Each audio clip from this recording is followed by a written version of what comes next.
Hi everyone, this is John Sneisen here with World Alternative Media, and today we are joined by the great Holly Swanson. I had the pleasure to actually see you speak for just a couple of hours ago at our Congress with Freedom Force here, Global Warming and Inconvenient Live. But what you speak on is the educational system. Now, you're of course an outspoken advocate for truth, author of the books Set Up and Sold Out, Find Out What Green Really Means, and then Training for Treason, which is a great book. I look forward to actually read it. I just bought it from you. And then you're also the founder of Who We Choose Freedom. Right. So I just want to thank you for joining us here. Absolutely. Yeah. So first of all, can you tell our viewers how it is that this Marxist ideology of depopulation, regulation, and extortion based on fear-mongering of man-made climate change has managed to get to the point where simply questioning science becomes almost looked upon as a hate crime? And how has this gradual indoctrination happened? As concisely as I can explain this, the environmental movement has been pushing environmental curriculum into our schools, environmental education into our schools, not only nationally in America, but internationally as well.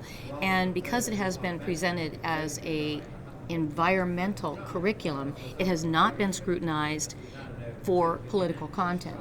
And in 20 years of research into the undisclosed political agenda of the environmental movement, what actually this politicized curriculum represents is Green Party goals and communism. So what's happened is the curriculum, the environmental education curriculum, has been politicized to impose that agenda on our children. Right. And whether it's Earth Day or it's climate change education, this curriculum has built-in political indoctrination messages. And in Portland, Oregon, just as one example, in Portland, Oregon, the public school system, in one of the largest school districts in Oregon, passed a resolution, a climate change resolution, to develop climate change curriculum that banned the teaching of text. So banned it. You're actually saying banning. That's You can't. that's Marxism right there. Yes, that is. it's indoctrination. It's indoctrination. That's it's right. Trying to stop you from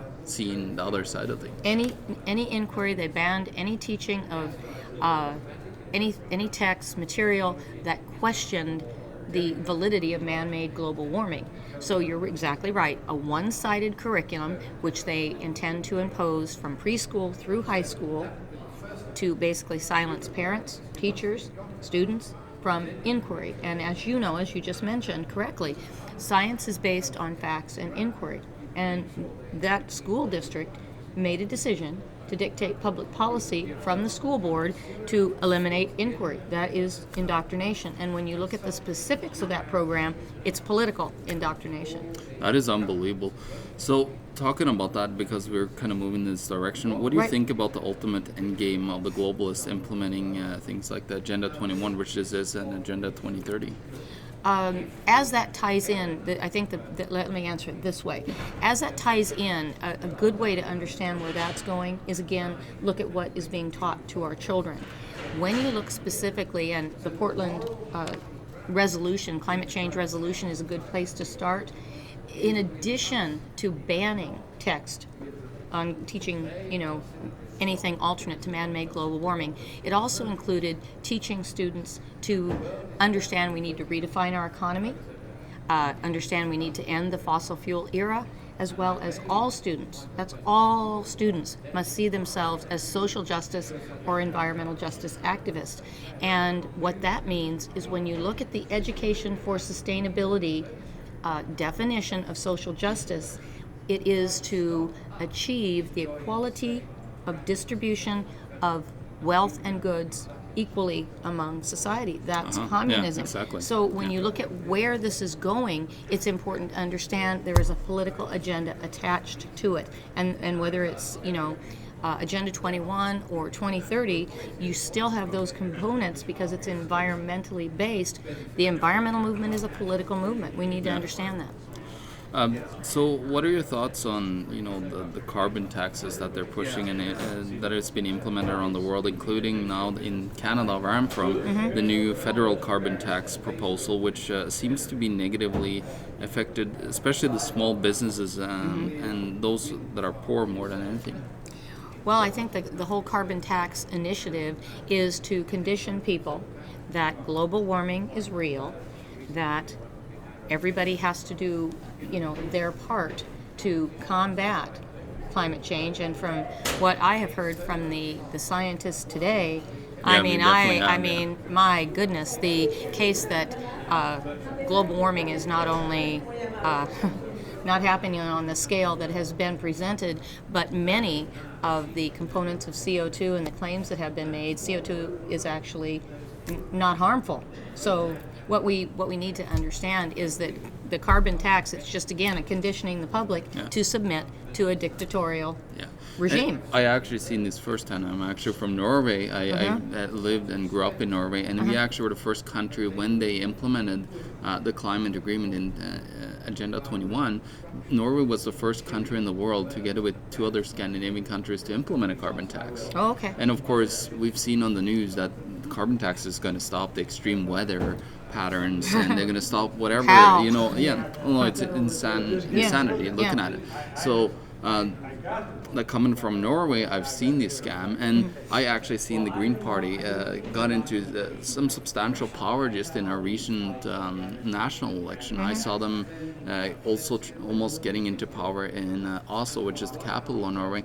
Actually, one of their proposals, and this is an insane proposal, they actually wanted to ban traffic in the whole city of Oslo, the capital of Oslo. The problem is Oslo is about 600 inhabitants, but around Oslo there's 1.7 million people that are commuting every day. So how are they going to get in? We already have like public transit, a very great public transit system, but it's so overwhelmed already. So how are you going to even be able to implement this? Like, what are you going to do? It's just trying to keep people from moving in and out. Like, they want to limit mobility. Mobility. They don't want us to be able to be free individuals, roam around, do whatever we want to do with our lives. And that's part of the control mechanism. That's part of what is being taught to our kids. And it's not necessarily to help the environment, but when you're talking about the Green Party, the power of the environmental movement goes hand in glove with the Green Party. So people need to understand we don't have to give up our goal of a healthy environment, but we absolutely must make critical distinctions between what is a Green Party agenda, what mirrors communism, controlling transportation, that's one of the platforms, and what is really necessary, what is a legitimate point if it really needs to happen to help create a healthier environment. And what you're talking about is, like with carbon taxes and others, it's just being passed because it's green, not necessarily because it's good. Yeah, and we also seen in Norway they just have a 20 or 25,000 grant for you to go and buy an electrical car as well. Now, I've heard from guys like Lord Monckton and others here that I've listened to, like lithium that they create for these batteries are highly toxic, and they're getting money to destroy the environment itself. Very, very toxic to the environment around it. So like they're trying to substitute like this poisonous CO2, which we breathe out, and we actually fuels the plants that keep us alive. Yeah. But then they're trying to mine this alternate resource, for the batteries that are very highly toxic. So they're really like saying that something is very bad, but they're doing something even worse almost at the other end. Well, the title of my first book, Set Up and Sold Out, Find Out What Green Really Means, kind of aligns directly with what you're talking about, because the idea of electric cars, we'll eliminate fossil fuels, and we'll all go to electric cars. Well, that's a nice thought, but what you brought up about the batteries is very legitimate. And another point is the next step on the agenda is to eliminate electricity. So if people do go to electric cars, and then the next step on the agenda is to reduce consumption by 75% beyond just reducing fossil fuels by 75%. You reduce energy consumption by that, and the idea is to eliminate electricity. Again, it's just one step at a time, and that's why it's so important to understand the facts. That's why I wrote the book, because when you look at what they're teaching the children, the idea of, we're all going to eat by candlelight. Well, I love candlelight. It's very romantic. However, you need to understand that they're conditioning the children to be prepared for a sustainable lifestyle, which is actually more like a third world country lifestyle. I know, and I actually currently live in Manitoba in Canada, where it's very cold. It's minus 30, minus 40 during winter time. So good luck with that candlelight warming up. You're happy in Phoenix. Yeah, I very much enjoy Phoenix. It's 20 degrees is very warm. Oh yeah, this time of the year. No kidding. I just want to continue. So. What is your main message to the people, and why do you stand for your cause? Like, what drives you? Like, what do you want to tell our young viewers that we have at World Alternative Media? I love you, and what is happening in our schools is political indoctrination. And whether you're in your 20s, your 30s, your 40s, maybe even your 50s, the agenda of the environmental movement is to change your life, to control your life, so that you will live according to the demands of this movement. And the very young, the idea of targeting kindergartners, for heaven's sakes, is to manipulate the lives of those students, your future children as well. And so what drives me is to get the truth out, to have you be able to pursue your hopes and dreams and fulfill your destiny on this earth. And if you look at the political indoctrination programming and communism, even though it sounds like a loving way to take care of everybody, it has led to mass suffering, it has led to murder, and it has led to mass oppression. So I don't want that for students, children in America. I don't want it for any child. That's what drives me, is to save our children from political indoctrination. No, that's great. That's what we need. We need people like you out there talking to people. We really wish that there would be people like you in Canada that would. Of course, we have our channel where we try to educate people. But when it comes to talking about this, what is your response when you go out and talk to people about this? Is it first shock? Because I know from what we've done, we did on-street reports in Canada where we asked the younger population, we asked if they wanted a North American Union, like the European Union, and 95% said yes to that. They thought it was a great idea.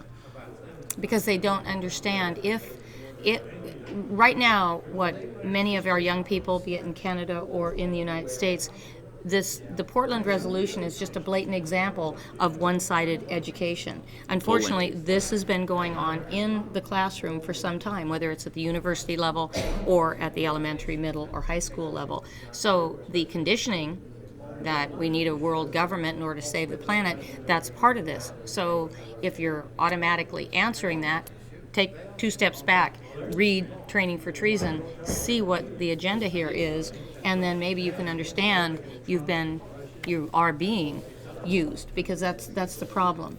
The students have been indoctrinated to believe that the only way that we can save the planet is, at least in the United States, is to overthrow capitalism. Overthrow the whole system. Evil, exactly. That's exactly. And it's control, control, control. That's the game. Yeah, that's all that it is about with the collectivists. They always want to control the mind of the human being. That's right. And of course, being able to raise a human being without taking it away from their parents, because that's really what they've done. Of course, I said the economic side, and you see the high inflation, like the massive amounts of money that have come into the market. What it's done too, it actually have forced the parents to work full-time, both of them, and now they can't really take care of their child. And now, of course, they're handed over to the government entities where, they've been indoctrinated. And as I mentioned today, as far as the United States, the American standard of a politically neutral public education, that standard has been upheld for eons. And now, because the environmental movement has basically nearly overtaken our schools with this environmental agenda, the political indoctrination is pervasive, and that's why we must get it out of our schools and return to, whether it be in Canada or the United States return to a politically neutral education. We have to knowledge-based education. That's right. Yeah. That's exactly right. Inquiry, knowledge-based, not political indoctrination. That all we need to do to understand the harm of political indoctrination to all the young people out there, to adults like myself, is to think about what happened in communist Russia. Think what happened in Cuba. Think what happened in China. People are controlled rather than they may be able to move to and fro, but they do not have liberty and the freedom to pursue their dreams. They're That's not to the speak difference. up, yeah. Do not dare to stand up against anybody. We've even seen this in Russia today. Like, Russia claims itself as a more capitalist system, but they're definitely like a hard state-owned system where if you dare to attack me as a leader, we've seen this with Putin, is you're gonna end up in prison or worse, people end up dead. When you think about the Portland model of education, what it is teaching the children is don't step out of line. Don't think for yourself. Free thought, free speech, those are fundamental. Individual freedom, and no matter where you live, if you want to hang on to free thought and individual freedom, you've got to prevent political indoctrination of the future children. Oh, 100%. You know, I really appreciate you taking your time. We know that there's actually other great presentations going on, so we're going to head right back to listen to some really great content today. But Holly, where can people find more about your work and support what you're doing? I appreciate you asking that question. I'm the founder and director of the National Coalition, National Campaign, We Choose Freedom. You can get in touch with us at We Choose Freedom, just all one word, We Choose Freedom at earthlink.net. And you could also call 541-830-1446, and we'll get back to you as soon as we can. And our goal is to stop the indoctrination of our children, so we are organizing teams nationally to do that. I hope there's a lot of Canadians out there actually listening to this. I really hope that we can get some Canadians contacting you and helping you out. Of course, we will bring this message out through our YouTube channel to a lot of our international viewership. We have viewers in over 40 countries, so we hope that we could bring this idea to some bright minds out there that could come and approach you and hopefully help their children in their societies. And that's what we need to do, because this is such an affront to free thought, and it doesn't matter where you live. If you love children and you believe in children and you believe in their potential, you want to let them fulfill that potential, and you cannot do that if they're pounded down, and the environmental movement must be held accountable. It's as simple as that. No, children needs to be free from the start of their life and be able to make their own choices in life. That's right. It's so important. So let's end right there. I Thank you appreciate very it again, much. Holly. This is John Sneisen and Holly Swanson signing out from World Alternative Media. You can find us on YouTube, Twitter, and Facebook. You could also help us on Patreon, or you could go to GoFundMe and help us there. We also have a promotion for Anna Acapulco with Jeff Berwick. If you put in WAM under the link, you actually can save 10% off your trip down to beautiful Mexico in February. So please do so. You would save some money. We would make money. Both of us benefit. So this is John Sneisen signing off from World Alternative Media. Find the truth. Be the change.